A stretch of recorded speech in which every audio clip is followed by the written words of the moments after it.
Welcome back to Motor City Connected. My name's Kyle Garrison, and I'm your host. And today I want to take a look at the Detroit Tigers and their recent success. I originally planned on maybe taking a look at the Red Wings offseason or the Pistons Summer League, but just with the recent success of the Tigers, I think that we owe it to them to dive deep into their weekend set against the Blue Jays, where they took 2 out of 3, and then also take a look at the Monday game against Cleveland. I'm recording this on Tuesday, so there'll be 3 more games of that series. But I just want to take a look at the past 4 games. I think that's a really good sample size of where this team's at. They took 3 out of the 4 in this 4-game stretch, and as we look back at their schedule the past 3 weeks, they have been dominant. I mean, they haven't lost a series since, I believe, the series against the Angels a couple of weeks ago. And since then, they've looked just like a much better team than where they were a month ago. So I want to dive right into the Friday game against the Blue Jays. Tigers take this one 5-4 in a very, very entertaining, good game.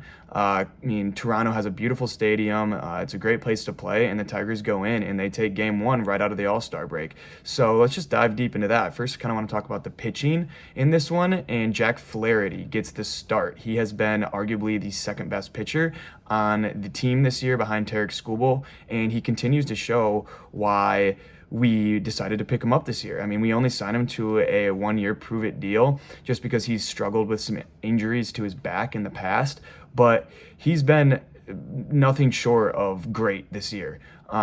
With a 3.13 ERA, he's got a 7-5 record, which is really, really solid for a Tigers team that has not provided a ton of run support for starting pitching. So he's got 127 strikeouts, which is 13th in the entire MLB, and he's got a .96 whip. So he's kind of following in that Tarek Skubal role right now, throwing just gas and striking out dudes. The Blue Jays do not strike out very often, and Flaherty comes in on Friday and he puts up 5.2 innings of work, only allows 3 hits, 2 earned runs on a home run ball by Vladdy, which, what are you going to do about that? It happens, and 8 strikeouts. He was getting swings and miss all day. He had pitched 98 pitches and had 62 strikes. So he was really dialed in, which we're not surprised by that. Jack steps on the mound. You expect him to be a pro. You expect him to, he might give up a home run here or there, but he's going to give you your team a really, really good shot to win, and that's exactly what happened in this outing. So Jack Flaherty, shout out to him. He looked comfortable. In the first 4 innings, he went 1, 2, 3. He got out the first 12 batters in the Blue Jays lineup. I mean, he's got the first 3 hitters twice, and he looked like he was more comfortable than he has been in the past couple outings. I know he hasn't been getting hit super hard, but I know the injury concern with him and just making sure that he can still go out and pitch a full 5 to 6 to 7 innings is really, really nice to see. Even though he only pitched 5.2 innings, he was still shut down, and he gave us a really good shot to win, and that's what happened. Will Vest comes in, lets up a hit. We take him out.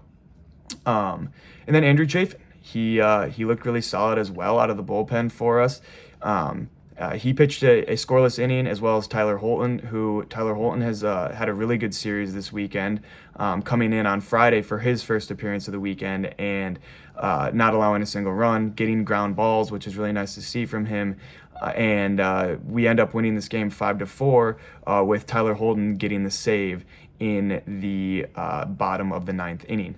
So pitching was great, except for Bo Brisky had a really shaky outing. He came in, he lets up 3 hits, and then George Springer's one of his 3 home runs that he had this weekend. He had a phenomenal outing. One of the only Blue Jays hitters that was consistent all weekend. Him and Vladimir Guerrero Jr.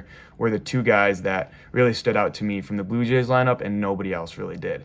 So Brisky gets unlucky having to face Springer, and Springer lets him know that he still got it. A little bit older now, but still a really powerful bat in that Blue Jays lineup. He lets one loose, but because of that run support that we showed from our hitting, we still were able to get the win. Tyler Holton gets a save, like I said, and we had enough run support to get it done despite the home run led up by Bo Brisky. So Jason Foley, Tyler Holton, shout out to them. And then obviously Chafin and Flaherty, I'd say those were the 4 pitchers that really got it done on Friday. Shout out to those guys. Shout out to pitching staff for putting us in the right spots. We get it done. Hitting, I feel like in the past, these games against the Blue Jays, these 5-4 games that we've had, that are so close coming down the stretch, I feel like we've always lost those because we cannot generate run support. In later innings, we just struggled to get runs in the seventh, eighth, and ninth in the past, and that has just not been the case this past month. There's been a lot of late game scoring, insurance runs, comeback wins that we've had, and it's just been really refreshing to see. So I just want to start from the top of the game, just kind of go through. So first time through the lineup was a struggle versus Chris Bassett. That was a theme all weekend. We could not get to pitching early in the first three games of this series, or the only three games of this series, excuse me. But Chris Bassett, he's been playing really solid all year. And he looked comfortable out there. He gets through the lineup the first time, and then we start getting to him again. It's been a common theme. Like I said, we can't figure out a way to get any run support in the first innings, but then you get to the fourth, fifth, sixth, and we start picking it up. Second time through that lineup, it's exactly what happened. Vierling gets the double to left field off of the slider, first pitch swinging, and just puts it in a good spot. He has been playing so well at that one spot, and I just want to give a shout out to Matt Vierling for showing that the Tigers do have a consistent number one option at that one spot in the lineup. We want to give that guy as many at-bats as we can, and Matt Vierling's just been so consistent this year, getting extra base hits and putting us in a spot to score runs early on in games and early on in innings, and just shout out to him, man. He's been really solid. So Vierling gets the double, and then Green comes up and he gets the RBI single on the sinker from Chris Bassett, which gives the Tigers the 1-0 advantage. And then the Mark Canha comes up, the leader, the vet of this team. Well, not the leader, but the vet of this team, of this lineup, sends one into left field. Just a great swing. It's really nice to see him barrel up a ball. It's been a struggle for him since early June. He has not been barreling up balls very consistently, and he does. And he gives us a 3-0 lead. That was so nice to see. I love to see Riley Green score runs because it means that other people are getting RBIs. So Riley Green gets the run. Mark Canha gives us a 3-0 lead. Shout out to Mark Canha, man. What a player. The on-base machine is what we like to call him. He's had some struggles this year. There's no doubt about it, but just good to see him kind of pick it up in a spot where we needed some run support. We let up the 3 runs from Vladdy, or 2-run homer from Vladdy in the 6th, and so then it's another ball game. It's a 3-2 ball game, and again, like I said, this is a ball game that we seem to have lost in the past because they catch up 3-2, and then they get a sac fly, tie it up, and then they eventually walk us off because we can't generate any run support, and that's not what happened. Which is, hey, we'll take it. We will take any run support we can possibly get, and Urshela singles off the sinker. That sinker seemed to be really hittable today. From Chris Bassett, and then he gets taken out in this inning after Wencel Perez, another rookie, another dog, just smashing one to right center, 374 feet off the bat. After the Urshela single, he gets the run, so it's 5-2 now.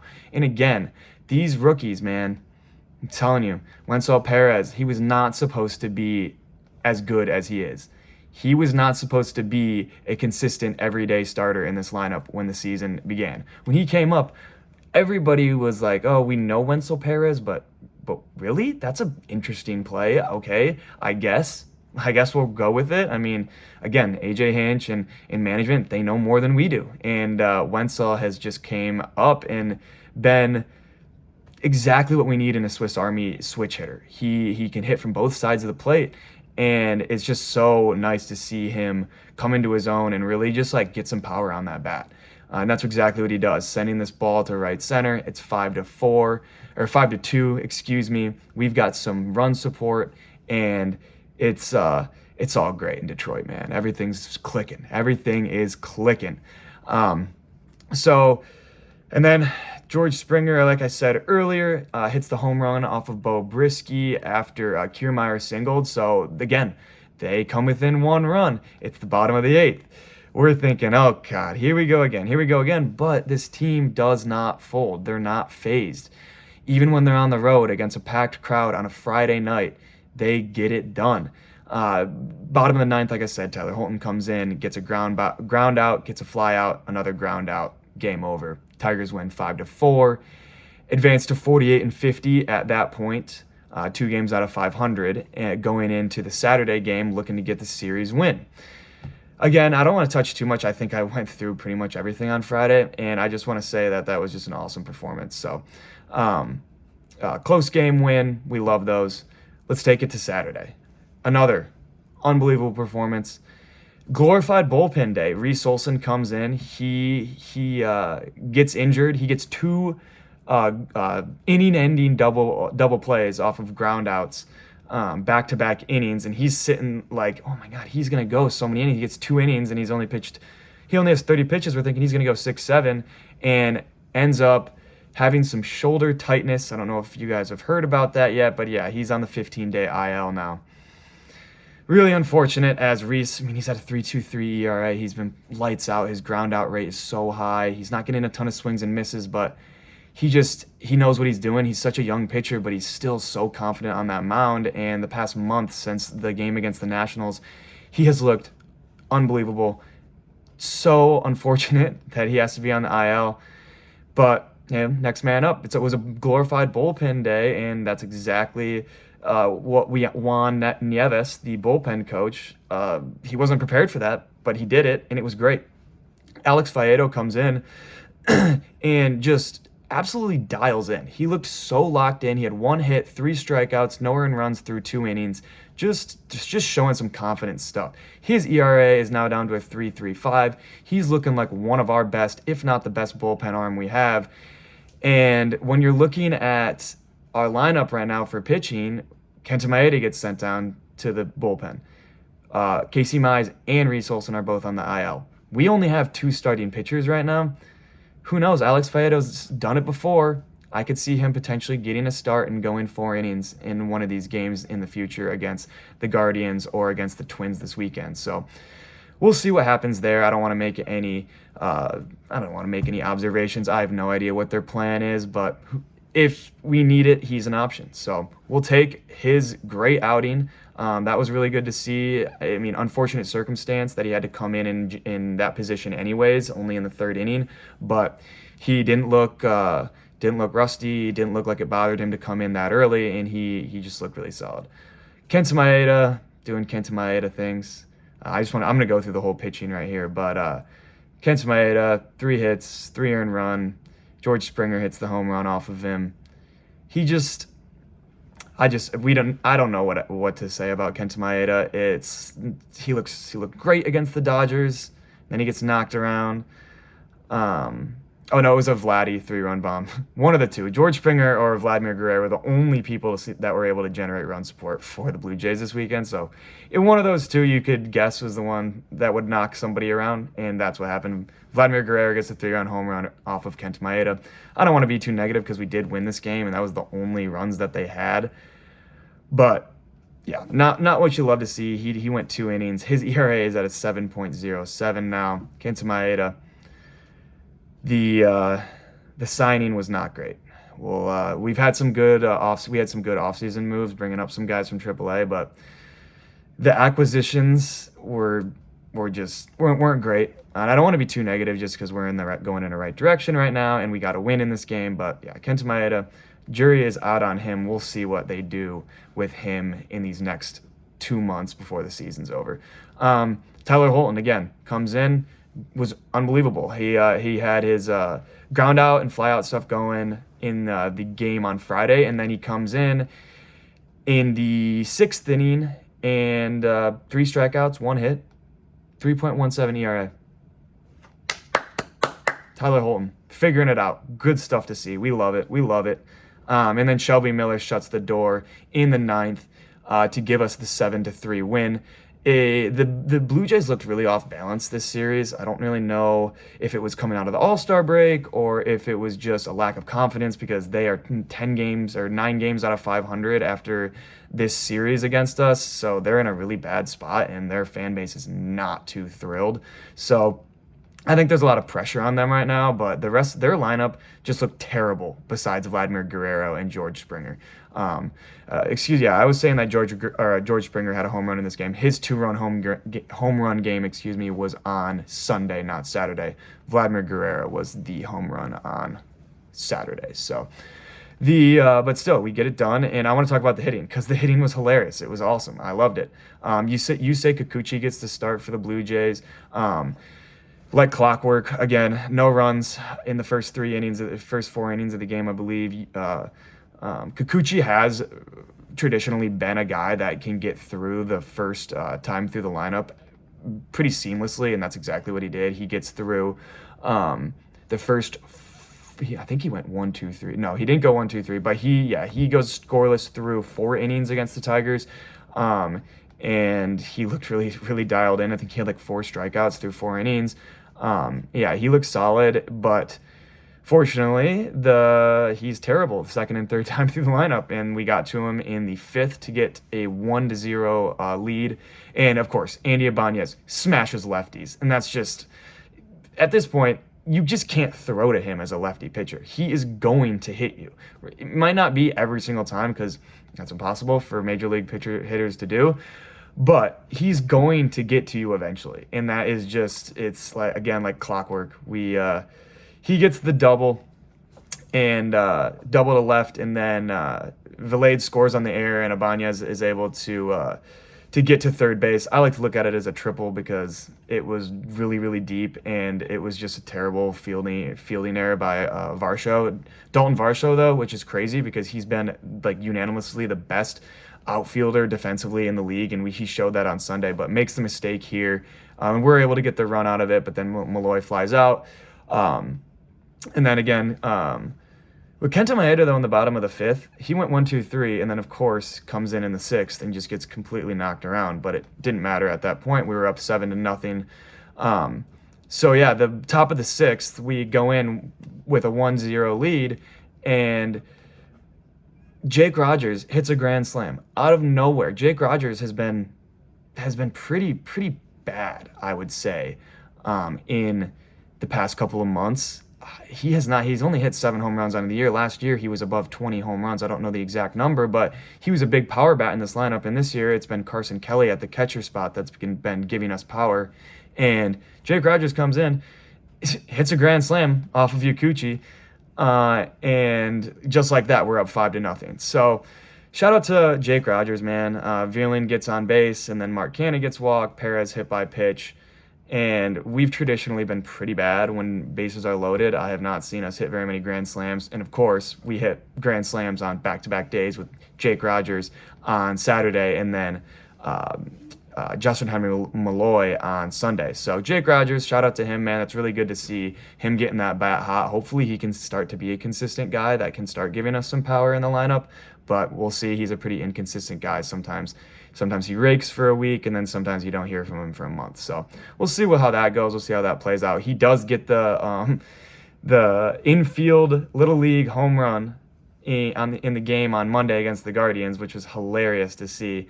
We'll talk about that a little bit more in just a little bit. But I do want to touch on Ibanez. Another RBI single for Baez.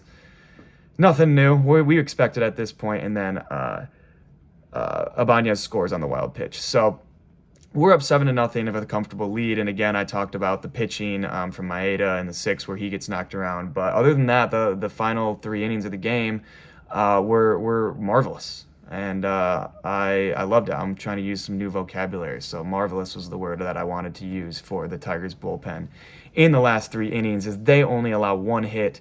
Tyler Holton gets the 3 strikeouts, like I said, and Shelby Miller shuts the door. So Tigers get the win. That's a series win. They're up 2-0 at that point going into the game on Sunday. And game on Sunday that was pretty uneventful, I have to say. Cater Montero gets the start. He looked really shaky. George Springer gets his 2 home run game. and they're up 3-0 early. So we're at that point, it was like, all right, a cater start. We can give up a loss. We don't want to. You want to get the sweep there, but if you can't, it's not the end of the world. You still are getting the series win, regardless of what happens in that Sunday game. But what I liked, I mean, there's not any moral victories in baseball. Well, actually, I guess I take that back. There is moral victories in baseball, and we were able to come back again. Just like the first two games, could not generate any run support first time through the lineup, but in a Gaussman just looked dialed in through 4 innings, and then in the fifth, Justin Henry Malloy hits another grand slam. He looks really comfortable at the plate, man. It's a 400-foot home run off of the four-seam fastball. He can hit fastballs. I think it was middle and in. I think I wrote down it was a perfect spot for him to just absolutely go yard. It was a four-seam inside middle of the plate. Puts it in the seats, and just like that, we're up 4-3. So we're thinking, oh man, this is a completely different ball game now. And we're thinking that we might have a chance to win, which that hasn't been the case this year. So I know we lost, and there's no moral victories. We don't want to look at it as that. You need to stack wins at this point in the season when you're trying to make a wild card push. But we did come back. We made it a competitive game, and it just unfortunately, Dalton Varsho makes one of the best plays that I've seen from a center fielder in baseball. I think he switches around a little bit, but he's the best defensive outfield that I've seen in a long time. He's really, really good, and he makes an insane play off of the Carson Kelly flyout, and that would have given us extra bases. Potentially would have driven in both Riley Green and I don't remember. It might have been JHM who were on base, but both those guys would have scored if that ball gets down. But Varsho makes a play, and they come out of the inning without giving up any runs to the Tigers. So, but they had they put in their two best relievers in Genesis Cabrera and Chad Green, and we gave them a shot. We gave them a chance. We got some guys on base, and we had a shot to take the lead there against two really, really, really good high leverage relievers, and we just unfortunately couldn't get it done. That happens. It's baseball. There's 162 games. We move on. The only thing that makes that game even worse, that loss, is if we come out flat against the Guardians and we give them the first game of the season or of the series, and then you're going into the next three games. Tarek pitches on Monday, and if we come out flat, don't provide any run support, and lose that game, we're kind of back to where we were a couple of weeks ago, where we are clawing our way back instead of slowly but surely progressing our way to the top. As long as we can stay at that position for the rest of the year, where we're still able to compete and still able to get wins and stack wins without having too much pressure on us, where it's like we need to sweep teams in order to get back up there, then we're fine. We're only 5 games out right now of the wild card spot. So we have some room for error, and in those games like on Sunday, you can afford to take a loss as long as you're staying competitive and still working on your young guys, making sure they're still staying ready and staying prepared. And that's what we did. Justin Henry Malloy, the rookie, gets the grand slam. We don't end up winning the game, but it's a positive that we can take into the next game, and that's exactly what we did as we take down the Guardians 8-2 on Monday in just an all-around awesome game from start to finish. Tarek Skubal gets the mound. You love a Tarek Skubal mound day. It's my favorite day of the week. So he gets the start and just locks in. I mean, he allowed the most hits in any outing this year with 10 hits, but only allowed 1 earned run. This guy, he knows how to get out of innings. He knows what to do. He knows what pitches to throw every single time. Sometimes, he throws a 98-mile fastball and they read it off of the bat, and they read it off the pitch, and they put one to left field for a leadoff double. That doesn't matter. He is so unfazed at all times that it doesn't matter if you have a guy on third with no outs. He might allow 1 run, but that's it. He is not going to get knocked around. He's not going to get shelled. It's not going to get ugly, and it never does. He goes 7 innings, which that's become kind of where his threshold is now. He can get through 7 innings pretty consistently. So he gets through 7. He has 10 hits, allows 1 earned run, 6 strikeouts, one walk, and he's down to a 2.34 ERA. Best pitcher in the MLB. Enough said. I don't even need to repeat it because everybody knows it. Like I said, most hits in a start. Only a run he allows was the Austin Hedges, who if bunts and gets an infield single that brings home a run with the bases loaded. But then, of course, Tarek gets out of it, only allows one run, and we were already up like 7-1 at that point. So he gets out of that inning.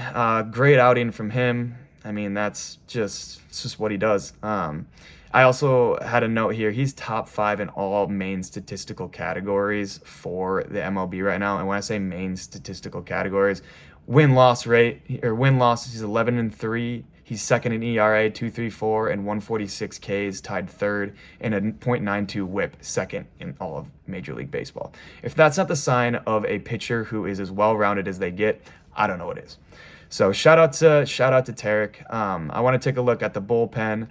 I think that I'm going to start structuring these kind of game by games, how I've been doing it, where it's pitching and then hitting, just because if I'm doing both at the same time, everything gets screwed up and I repeat myself and whatnot. So I want to talk about Shelby Miller here comes in. He had a good weekend. He shut the door in the ninth against the Blue Jays on Saturday, and then comes in to spell Tarek Skubal, and he allows one hit, gets a strikeout out of the inning in 13 pitches. His ERA is, I'd say, down, but 4.93 ERA. I know he got knocked around a ton in June, in May, so it's good to see that he's kind of picked it up and is able to come in and not be a guy that has everybody on the edge of their seats because who knows what's going to happen. So he gets out of there. Easton Lucas comes in. He has a 15.75 ERA on the season, but that's just because he pitched zero point 0.1 innings and allowed one earned run. But yeah, he did not look very comfortable out there. But then Andrew Chafin is able to come in, 2 strikeouts, gets him out of the inning. Tigers win 8-2. So shout out to the bullpen the past 4 games. I know I wanted to touch on that. They played really well. Besides a couple of times from Bo Brisky where he got knocked around, the one time from Bo Brisky and then the one time from Kenta Maeda, the last in that 4-game stretch that I've covered today, the bullpen looked really solid. So shout out to Juan Nieves, shout out to Chris Fetter, shout out to job that the guys in the bullpen are doing to get where they were early on in the season. So that's really nice to see. And let's just dive right into hitting.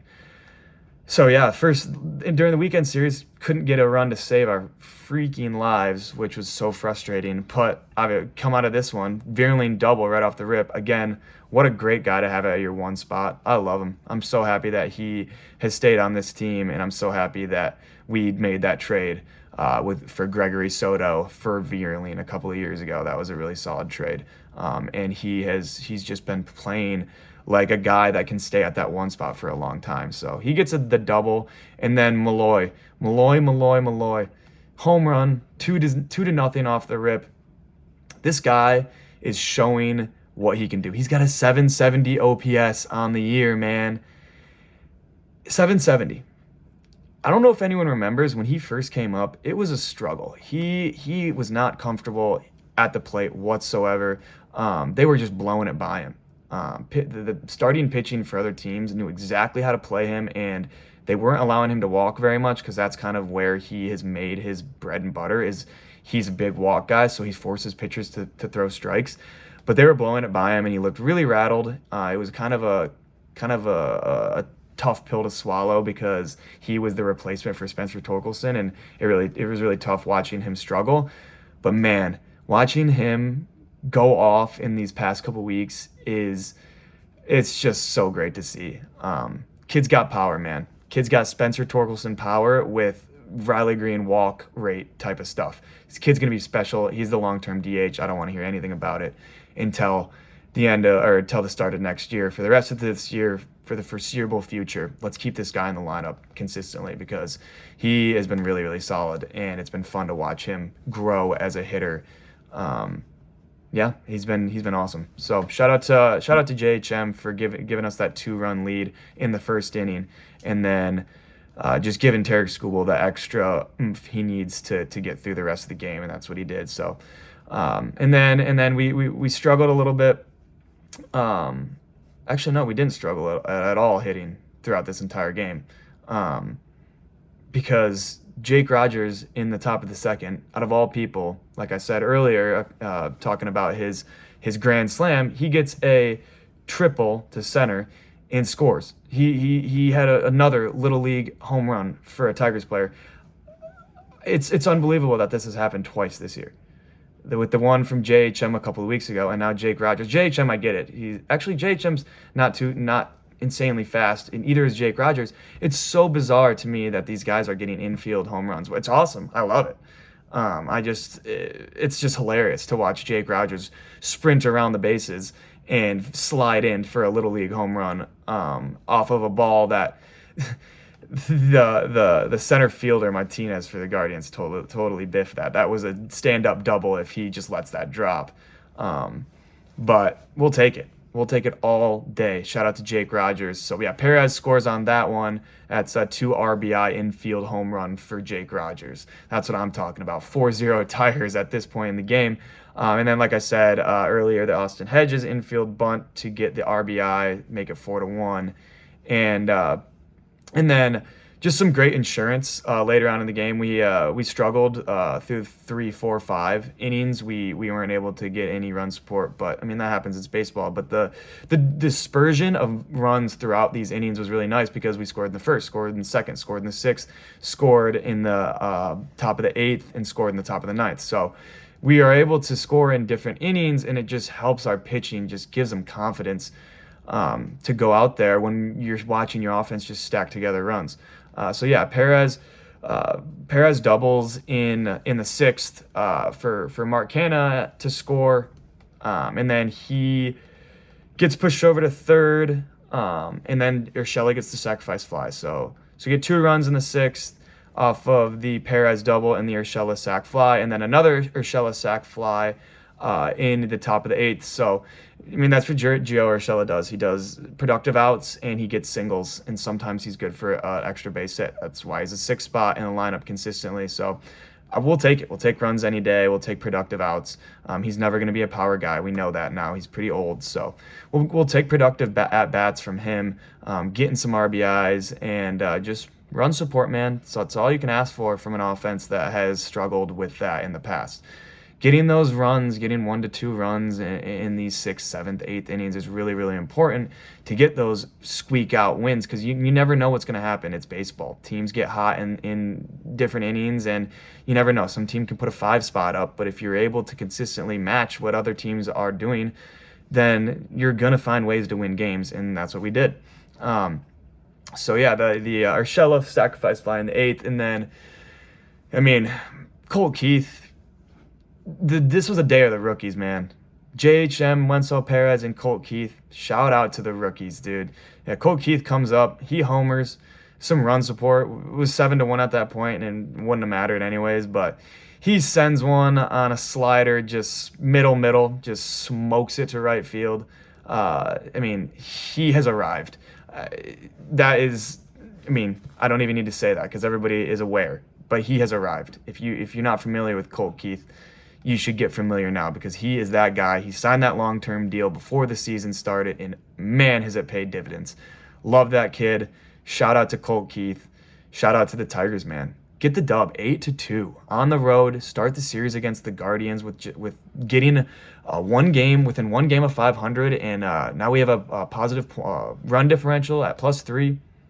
I mean, this team's putting it together. There's not really any other way to put it. We're putting together quality at bats, and we got to keep stacking series wins. I mean, it sounds simple, but we play a lot of division opponents, and those are really, really important to get, especially against the teams like the Royals and the Twins, who we're going to be fighting with for that wild card spot. The Guardians probably have the AL Central locked up, or unless they have a colossal breakdown, but it's still nice to get series wins against your division, especially against the Guardians, who have really, really done some damage against us in the past couple of years. It's nice to see us go in and just completely shut them down. Realistically, it was just an all-around great performance, and we're slowly creeping our way up to the higher echelon, the upper echelon of teams in the MLB. I mean, if you would have said that to me a month ago, I would have said you're crazy. But I mean, who knows? You go 35-25 in these last 60 games of the year, and you're sitting pretty. You're sitting 9 games above 500, and at that point, you don't probably control your own destiny. But it's unrealistic that every single other wild card team is going to finish as strong as you are. if you go 35 and 25, or that's just a sample of where I expect this team potentially to go if they were to make a playoff run. And that would be that 35 to 25 to 35 to 40 win range in these next 60 games, which is a lot to ask for. Totally. You got to be one of the best teams in baseball the last 60 games. That's simple as that. But I like what I'm seeing from the guys, and it's nice to see some good July baseball for once. I mean, some meaningful, good late summer, dog days of summer baseball. It's so nice. It's so refreshing to just be proud of of a product on the field in late July. So shout out to the team. Shout out to the guys for just putting together quality at bats. That's all we can ask for. And letting our pitchers go deep into games and just getting it done. I'm along for the ride. I hope that you guys are too. I want to keep covering them, man. Even if they have some struggles here and there, I want to talk about everything. This team is so young. Our best players this weekend, Riley Green struggled. Besides that first game, were rookies. It was Wenzel Perez consistently getting on base, consistently walking, consistently getting extra base hits and singles in the right spots. And then it was Colt Keith with the power bat. And then it was JHM with the power bat. These guys are really, really figuring it out, and it's so fun to see young guys put together at bats. I just remember for so long we would put together these teams of middle 28 to 32-year-olds of the Jamer Candelarios of the world and the Victor Reyes of the world, and it was just these guys was 600 OPS and 230 batting average consistently. There was no power there, and now it's just so awesome to see Justin Henry Malloy figuring it out, Wenzel Perez, Colt Keith, everybody, even Parker Meadows before he got hurt was started to put together quality at bats. So they're making up for Spencer Torkelson being a bust. Shout out to the rookies. Shout out to the staff for having trust in those guys to come up and play big roles because they've been great, and it has paid dividends to have these guys up. So yeah, that's all I really got just for these 4 games the past 4 days, and let's hop into this. Let's finish this Cleveland series off right, and we get a win tonight. I'm recording this on Tuesday, so we get a win tonight, and it's you can't lose the series at that point. It's either a tie or a win. So let's get that win tonight. Let's get back to 500 and see what we can do the rest of the year. Shout out to the Cats, man. This city's feeling it. This city's excited. So. Let's go. Let's go, Tigers. Let's finish this season off right. This has been Motor City Connected. I'm your host, Kyle Garrison. Thank you so much for tuning in, and I'll catch you guys next time.